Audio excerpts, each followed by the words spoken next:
let's talk about this freshman class because, of course, you've got Cameron Boozer.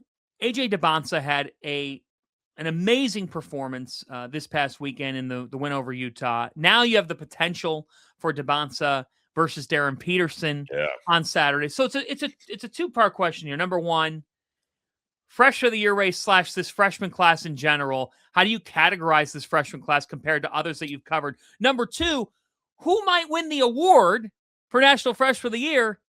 Is the way things are trending could very well be the number 3 pick ultimately in the NBA draft. Like, this draft class is going to be unbelievable. Yeah, I mean, as for this class, it's as good as any I can remember. Just the amount of freshmen that are impacting winning across the board and playing major roles. And I think it's kind of been a bit refreshing, John, because, as COVID impacted guys' ability to stay in school for long periods of time, you get all those fifth-year guys. We had a lot of guys in college basketball that were 22, 23, even 24 years old. And there still are some cases, Chad Baker-Mazara comes to mind. He's 26.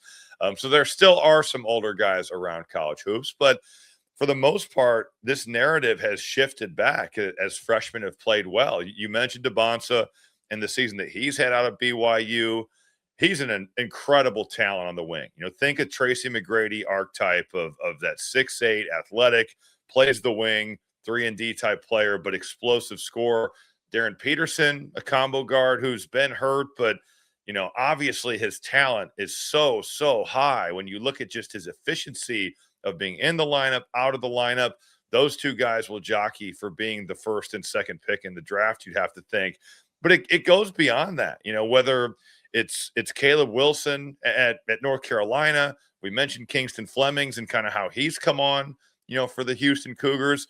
You could keep going. Darius Acuff is a phenomenal player. You think about Braylon Mullins, the kid out at Stanford, Okori, who's scoring the ball at such a high clip.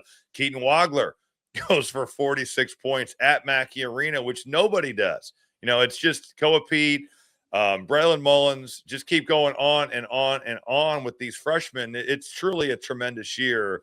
And, you have to think if Cam Boozer wins Player of the Year, he's going to win Freshman of the Year too. But there's a lot of deserving guys that have played so well in their first year of college hoops. It really is remarkable. This class has just been ridiculous.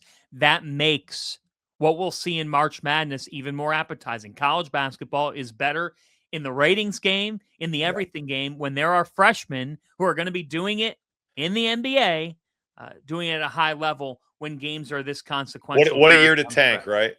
What a year to tank. It's so true. Draft night is going to be tasty. I mean, it really will be an eventful draft night in Brooklyn. All right.